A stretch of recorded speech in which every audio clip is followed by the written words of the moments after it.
There's so much space out here in the West and people spend so much time in their cars that it gets to the stage where there's little point in getting out of the car at all. Now, from a distance, this place looks like it might be a petrol station, but people here aren't filling up with petrol, they're filling up with money, because this is a drive-through bank. And then, of course, there was the astonishing phenomenon of the drive-in movie theatre. Now, in the heyday of these fabulous places between the 1940s and the 1960s, every town would have a setup similar to this, and it would be the town's focus for family entertainment. The first drive-in theatre was invented by a guy called Richard Hollingshead in New Jersey, who worked out the details by hanging a sheet for a screen in his backyard. One main problem in his test was that if cars were parked behind each other, the cars at the rear wouldn't be able to see the whole picture due to the car in front. This didn't stop Richard. He lined up cars in his driveway, spacing them at various distances and placing blocks under their front wheels. That way, he was able to find the correct spacing and the correct angles to build ramps for the car's front tyres to park on. You can see very clearly how that ramp system works here at this theatre in Denver. There's the dip where the car's back wheels would go, and the incline on the other side, the front wheels with the car pointing up towards the screen. To listen to the sound, well, if you don't have a car stereo, then you hook this over the window and the sound comes through here. Otherwise, these days, all you do is tune your car stereo into, in this case, at this theatre, 88.1 for fabulous FM quality stereo sound from the movie. It was a big traditional family night out, with some kids in their pyjamas watching a wholesome movie, with mum and dad also in the family car munching hot dogs and popcorn from the concession stands. And of course it was also where you'd take your first car and your first girlfriend. Sadly, in the 1970s, these places started to close down as movies on cable TV, videotape and in climate-controlled auditoriums became more popular. But why wasn't the drive-in movie theatre ever a success in Britain? Well, in America, as we already know, they have wide open spaces for these things. Generally, the climate is much better. And of course, this is a nation obsessed with their automobiles.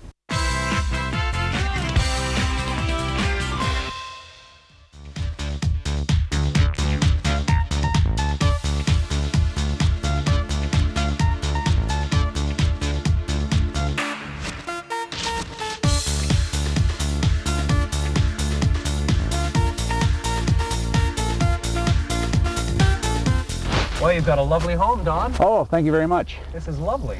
I needed some place to keep cars. Is that right? And it's hard to find a house with a 3-car garage and a fenced yard where I can keep my dogs. So.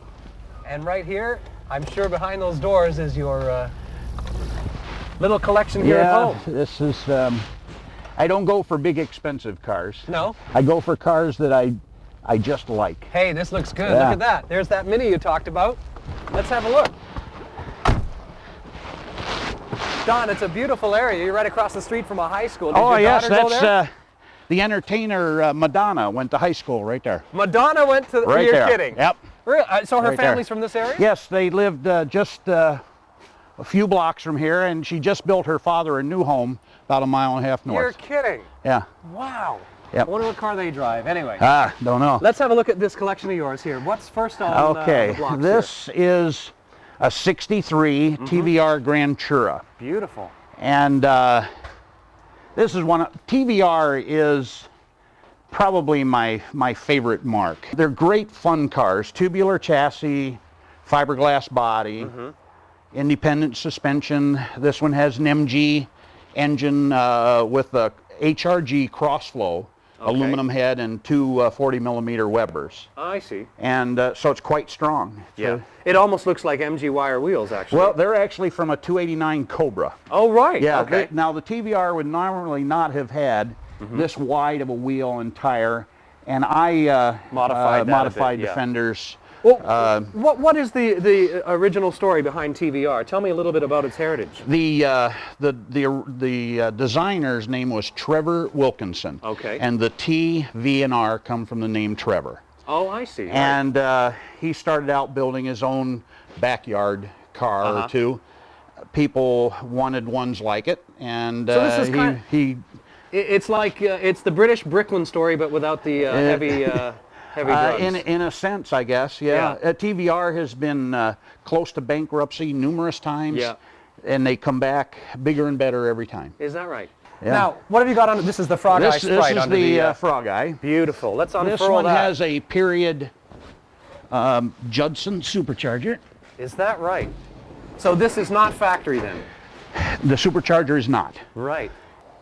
And that looks very nice and clean, that engine. Now, you have to realize that this is an engine that produced 48 horsepower, and with the supercharger now has 64 horsepower. Really? So it's still not a rocket. No. But it's an improvement over, the standard car. And peppy, though, because it's a small car. Yes, though. correct. That's what the whole appeal was with these small Austin Healey's. Yes. Now, what do your neighbors think, though? You must, come on, be honest with me. Don't your neighbors think this guy's a nutcase? He's got all these British cars. Well, his car that he drives to work is even British, and here he is in the middle of, Michigan, America.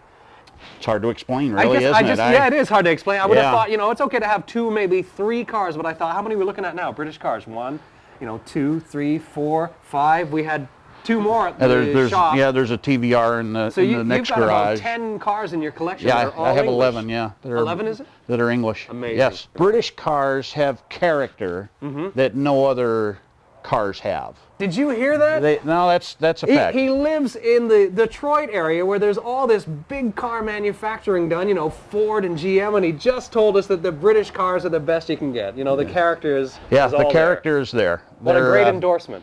They're far more reliable than they're given credit for. Yeah. Now, right beside the Bug Eye, there's the Woody that you've talked about so proudly. Yes. Tell me more.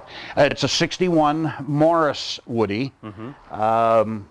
Wrong grill. I didn't have the proper grill, and I didn't think anybody would notice. I don't think we would have. If I you used hadn't what I told had. us. Yeah. Now this is a bit of your own work. Yes, the original wood. This car was in very, very bad shape. The floors were badly rotted, and the wood was badly rotted. Right. And since it had to be remade, and I was fixing this up for my wife, right, I had the wood done in oak, and it's from the oak flooring of a one-room schoolhouse up in Hale, Michigan. And really? Her being a school teacher, I thought it was appropriate. The cane, I stole that idea from Peter Sellers. Peter Sellers had a personal Mini that had cane sides on it. His wasn't a Woody, it was just a standard Mini. But it had cane sides. What a great story. The only problem with the cane in the summer when the car is used, it's fine, it's taut, it's got color. It's contracted a bit? Yeah, it contracts in the heat, but in the winter and the humidity, it gets a little soft. But, oh, I see. But it doesn't matter because it sits right there all winter. Right. And we've had this one 18 years, I believe. Wow. Yeah. How do you think the new redesigned, relaunched Mini is going to do? I think it'll do great. Do you? I think it'll do great. I'm disappointed that it's a BMW Mini. And I mean, it's just. I thought there were 2 companies involved. Well, Chrysler apparently Chrysler builds the engine. Okay. For BMW that's in it. That's what I heard. Well, I had a quick peek at it, and it appears to be the same shape but squatter. Yes. It looks a lot closer to the ground. I think it's going to do well. I hope it does. I'm anxious to see it. I haven't seen it yet till we get to the auto show. I don't know what the North Americans will think. Oh, I think they'll sell as many as they can build. But I don't think that. Won't we have to change the people's view of how safe it is? That's a tiny car to be in when you're lumbering alongside a big SUV that's high off the ground. But there are a lot of small cars on the road here. Yeah. Your Golfs and rabbits and things. Yeah, there's plenty of small cars. Yeah. Well, unfortunately, what has happened to the British car company, you can talk to a 25-year-old. Yeah. They don't know what an MG is or a Triumph is. That you've lost 2 decades of customers really. Sure. Yeah. And they don't even know what they are. Yeah. Which is a shame.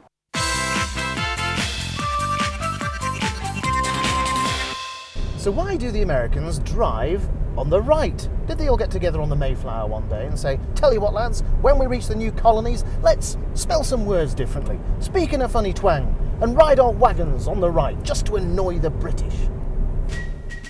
There are loads of theories going round, but one of the most likely is that the most popular wagon back in those pioneering times was called a Costanogga, after the place in Pittsburgh where they were built.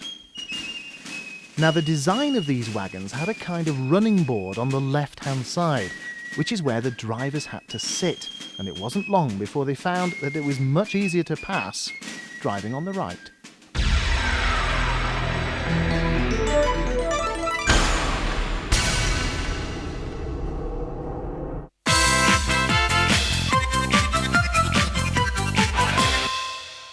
The arrival of winter weather is usually the cue to put the four-wheeled family treasure in a nice dry garage for a few months.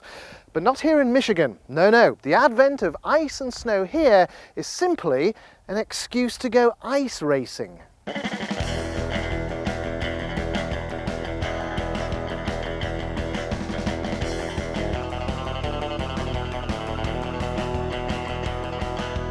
Well, this ice racing Ford Taurus belongs to Rob Worden and Scott Brown, two of the ice racers here in Michigan. Rob, what makes this different? Is this just a normal production car? How does it differ? No, it isn't. It's an '89 Taurus. We've had to add a roll cage for safety requirements. We run on a special tire, special springs. There are some modifications to the engine, but we try to keep them driveline-wise as stock as possible so they don't break. The ice, you subject yourself to an awful lot of rough driving, cars sliding about. Ice can be quite rough, so you've got to be able to build a vehicle that'll take quite a pounding. What's the feel? How does it feel to race on ice as opposed to, say, racing on tarmac? It's very different, but a lot of people that are road racers and autocrossers feel it gives them an edge because it helps keep their reaction times in check and learning. Right. Well, let's have a look at one or two things. Sure. What's powering this for a start? We have a 3.8 liter overhead valve engine. It is fuel injected. We've adapted a 5-speed manual transmission to it. It got rid of the automatic. We had to build an extra brace at the top to keep the engine from moving about. I was going to say, this is this tough-looking thing here. Yep, to keep things where they're supposed to be. Down below, we also have added a skid plate. You notice all the headlights, all the plastic that you can get rid of is gone. Why is that? It breaks. Right. When you start bumping, it breaks. Right. Down low, I don't know if you can get a shot of this, but we have quite a beefy aluminum skid plate. You do run through some snow on occasion, and you've got to have something to be able to get up and over. It's the only kind of racing where you have to have a snow shovel in the car to continue the race if you dive into a snowbank, so it's interesting. So what do you do? Do you go out and test the ice to make sure it's 13 inches? People go out and drill it. They have an auger and they drill the ice to check for the thickness of the ice in different areas, and then we plow out a course, usually under 2 miles. We try to keep it between 1.5 and 1.7 mile course. And what about the tires? Now they've got to be special. The tires are a special Bridgestone. They're a special soft compound, and they are a siped tire, and they are split so that they will roll when you get into the ice, and they provide excellent traction. You can run upwards of 70 miles an hour on glare ice with these tires. And why the Ford Taurus particularly?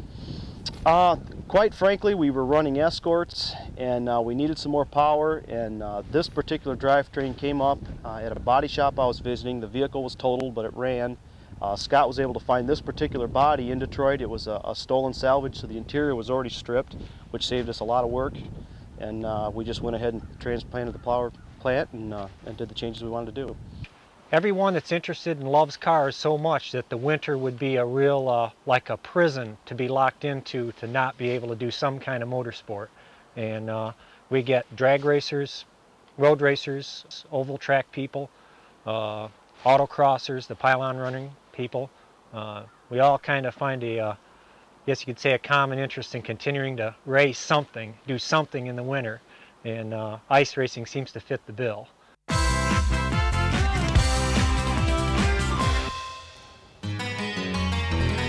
Now, you may remember on a previous program we explored that great nostalgic American icon, the American diner. Now, the only problem with the diner is you've got to get out of your car to get into it. Well, this being America, they soon sorted that out with the drive-in restaurant. And this is one of them. It's called Sonic, and it's very easy. I park up. There's the menu. When I've chosen from the menu, press the button. Yeah, could I have a number 2 burger, please, with some tater tots, a regular size of tater tots, and just a glass of water.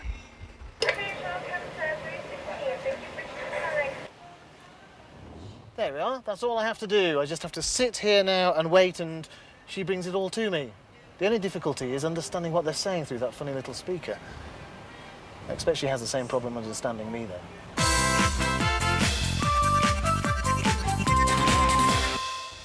Here's an interesting sign you won't see in the UK, Saturn. We all know it's the 5th planet in the solar system, but in the United States it's also the make of a series of cars. This rather nutty looking little number is called the SC3, SC Sports Coupe 3, because it just has 3 doors. The driver's door obviously, passenger door on the other side, but how about this? A little door for little people to get in the back.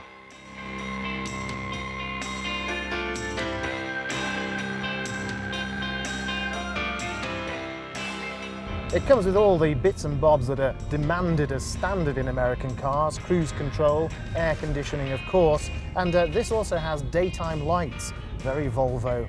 But this 1.9 litre engine in a sports coupe is, well, weedy, to say the least.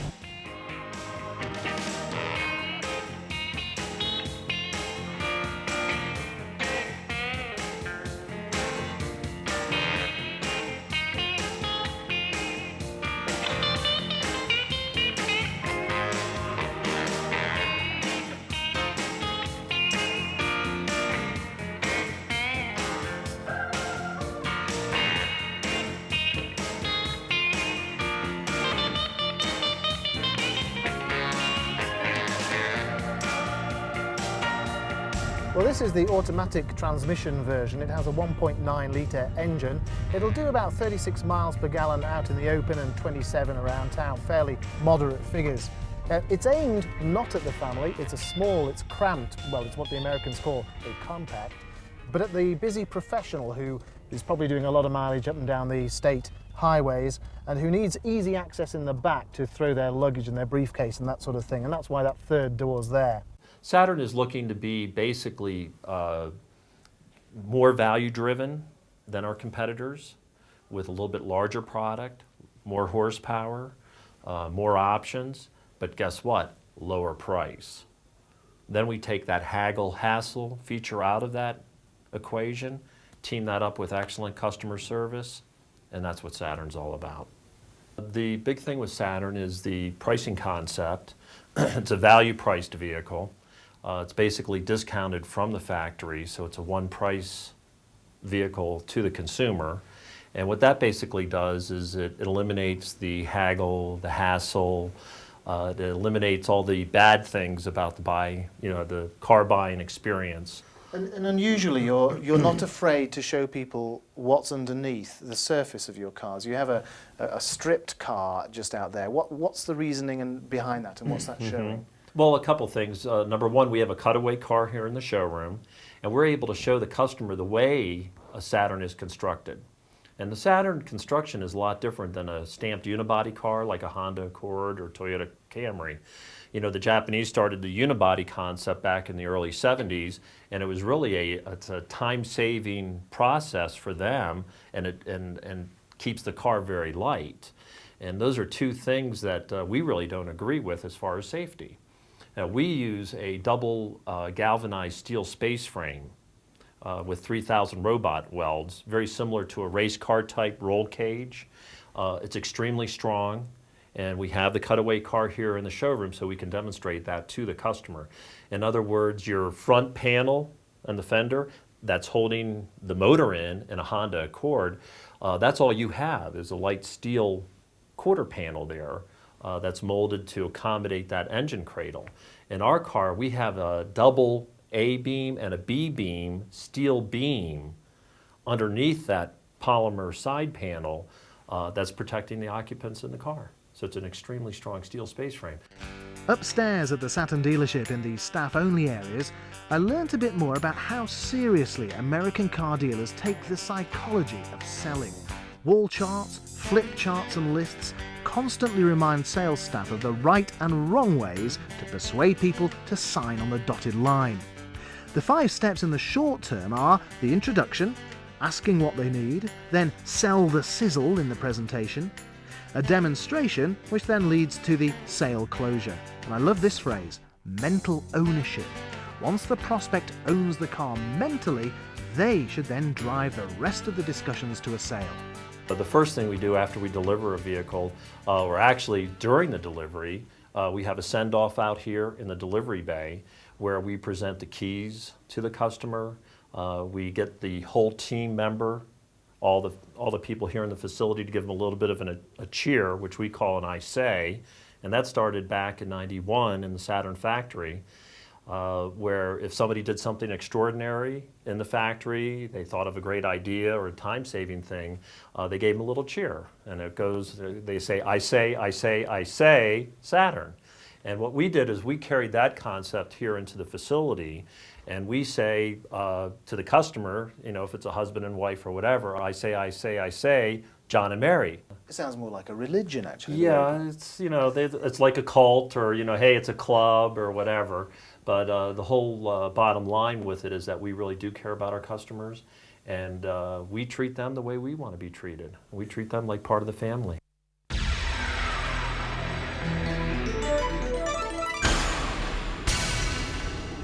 Now, Howard, do you know what this is here? Go on. This is the only PT Cruiser that was finished at the British Leyland plant in Northampton. British Leyland, they closed years ago. Oh, did they? Oh, sorry. Anyway, it's unfair and not true. British workmanship is every bit as good as American. Well, I should stick up for British Leyland, even. May they rest in peace, because I have 2 MGs at home and they run at least once a month on second-hand spares. And there we shall leave it. You can answer the letters of complaint. We'll Yes. see you again next week for more Bonnets and Hoods. Take care.